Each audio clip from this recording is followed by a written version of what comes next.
I request Sri Sanjay Singh.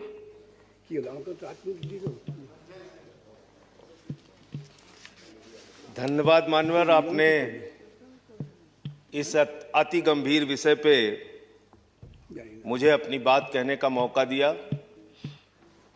मान्यवर, मैं महामहिम राष्ट्रपति जी के अभिभाषण के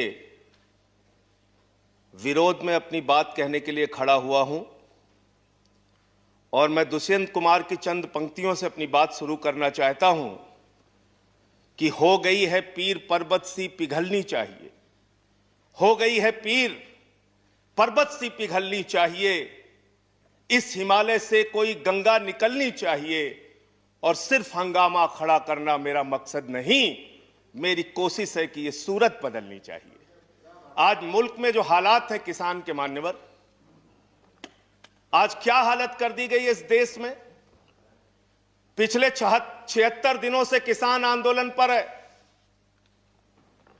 उनके ऊपर लाठियां चलाई गई, आंसू गैस के गोले छोड़े गए, बूढ़े किसानों की आंखें फोड़ दी गई, कड़कती ठंड में पानी की बौछारें की गई, उनको आतंकवादी कहा गया, उनको गद्दार कहा गया, उनको खालिस्तानी कहा गया मान्यवर, उनको अपमानित किया गया। यहां तक कि भारतीय जनता पार्टी के एक विधायक ने कहा ये किसान नहीं आतंकवादी हैं, इनको शूट कर देना चाहिए और अगर दिल्ली पुलिस नहीं कर पाती तो मैं इनको जूतों से मारूंगा, जूतों से मारूंगा। ये भाजपा के लोग कह रहे हैं मान्यवर। इस देश के अन्नदाता जो आपको अनाज पैदा करके आपका पेट भरते हैं, आप उनको जूतों से मारने की बात करते हैं। 11 दौर की आप वार्ता कर चुके, सारी की सारी वार्ता फेल।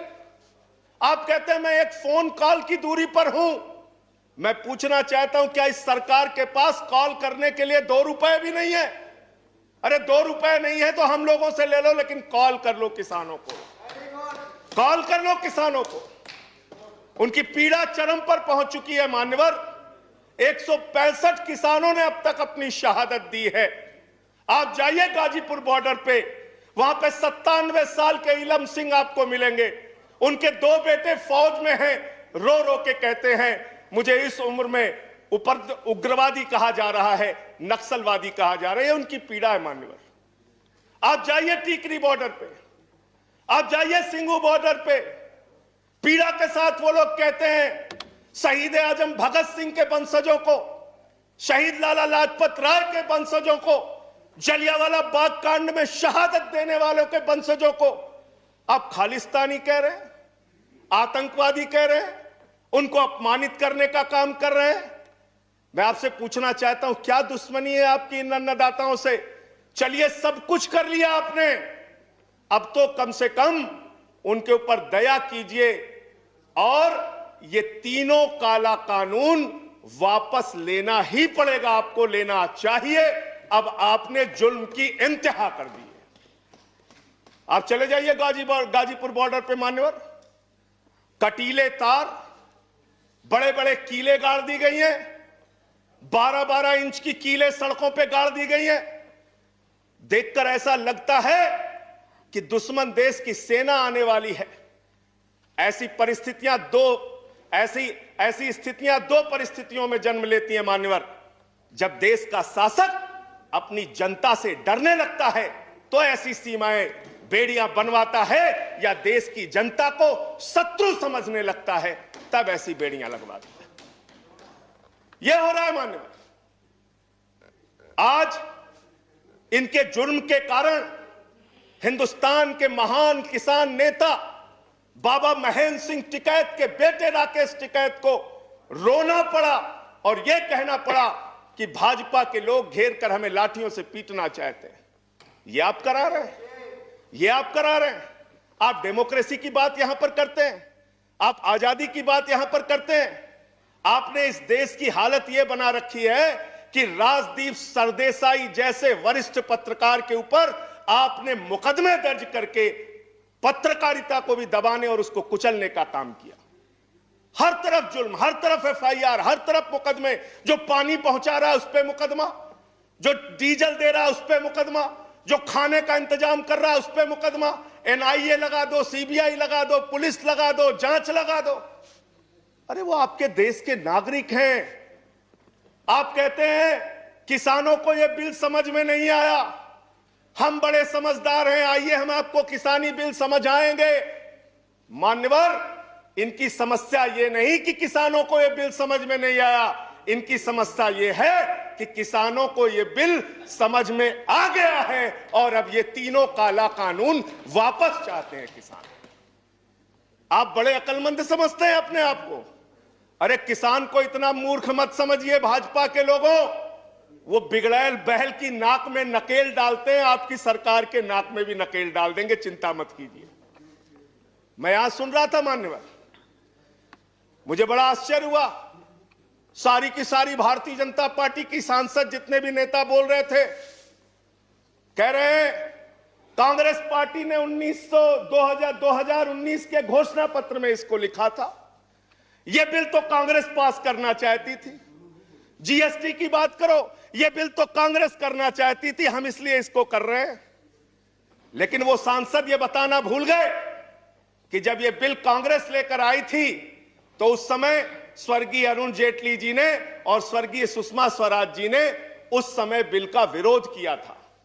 और कांग्रेस ने अगर 19 के घोषणा पत्र में इस बिल को शामिल किया था तो उनको तो 55 पे पहुंचा दिया, आपने तो लागू कर दिया, आपको 5 पे पहुंचा देगी, इस देश की जनता 5 पे पहुंचा देगी। इसलिए अगर आप कांग्रेस के सपनों को पूरा करने के लिए आए हैं तो जनता को भ्रमित मत कीजिए। अपनी पार्टी का नाम बदलकर भारतीय जनता पार्टी से कांग्रेस पार्टी कर लीजिए, कांग्रेस ए हो जाए, कांग्रेस बी हो जाए, जनता प्रचार करे। आप लोग समझें आप क्या कहना चाहते हैं, जनता तय कर लेगी। मान्यवर, इस बिल में क्या क्या लिखा है वो बातें आपको बता के और थोड़ी बातें कह के अपनी बात खत्म करूंगा। असीमित भंडारण की छूट दी गई है इन बिलों में, और वो क्यों दी गई है?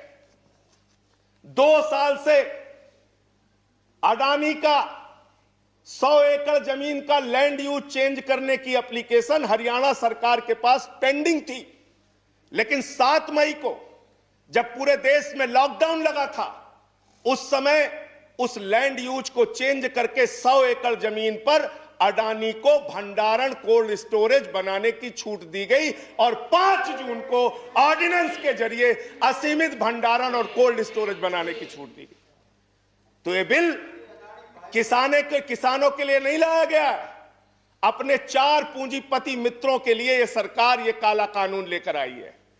उन्हीं को फायदा पहुंचाने के लिए काला कानून लेकर आया गया है, उन्हीं के लाभ पहुंचाने के लिए काला कानून। यह सरकार 130 करोड़ हिंदुस्तानियों की सरकार नहीं है मान्यवर, यह सरकार उन 4 पूंजीपति लोगों की सरकार है जिनके लिए कानून बनाते हैं और जिनसे चंदा लेकर ये लोग चुनाव लड़ने का काम करते हैं।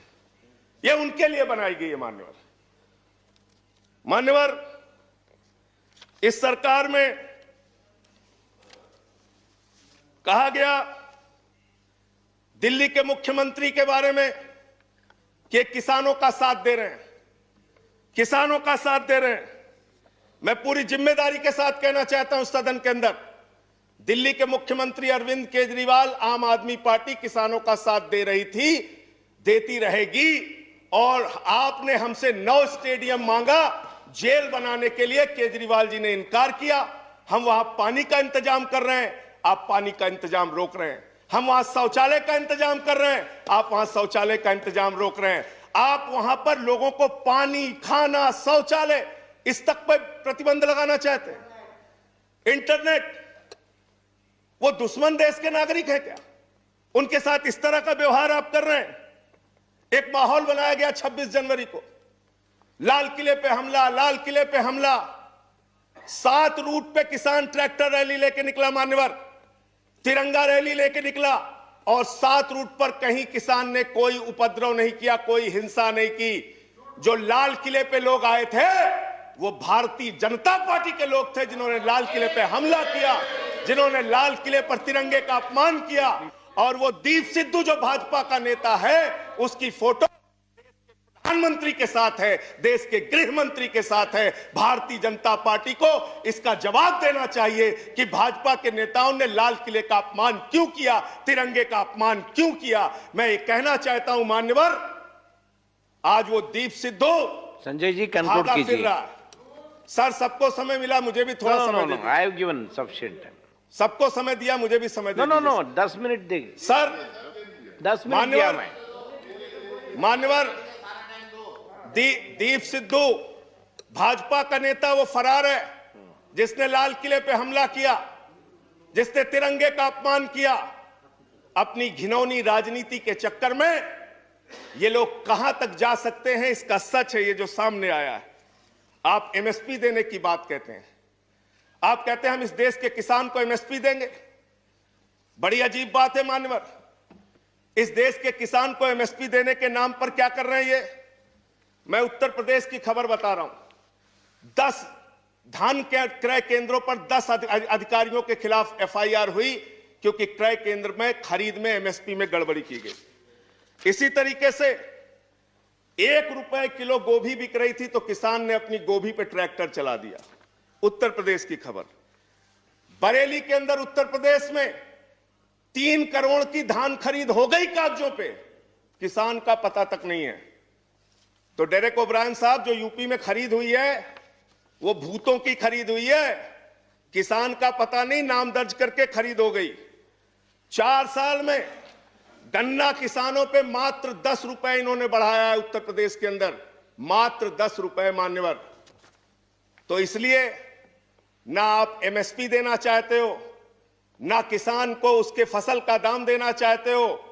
असीमित भंडारण की छूट देकर आपने पूंजीपति मित्रों को यह सुविधा दे दी कि सस्ते में किसान से अनाज खरीदेंगे, सस्ते में किसान से फल खरीदेंगे, सस्ते में किसान से सब्जियां खरीदेंगे, उसका बड़े बड़े स्टोरेज में भंडारण करेंगे, जमाखोरी करेंगे, और जब बाजार में फल सब्जियों की कमी हो जाएगी, अनाज की कमी हो जाएगी, तो महंगे दामों में जनता को बेचेंगे। यानी आपने महंगाई को, जमाखोरी को, कालाबाजारी को इस बिल के माध्यम से लीगलाइज करने का, वैधता प्रदान करने का काम किया है। इस देश में महंगाई बढ़ाने का काम किया है, उसका रास्ता आपने खोला है। इसलिए भी ये बिल तीनों का तीनों काला बिल वापस लिया जाना चाहिए। Thank you.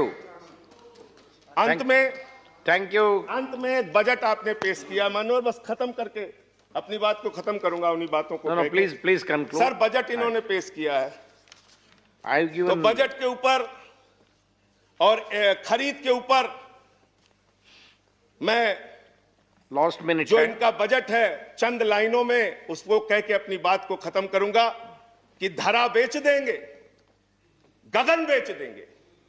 धरा बेच देंगे, गगन बेच देंगे, कली बेच देंगे, चमन बेच देंगे। अगर तुम ही यूं ही सोते रहे तो ये फर्जी राष्ट्रवादी वतन बेच देंगे, वतन बेच देंगे, वतन बेच देंगे। धन्यवाद माननीय। Thank you.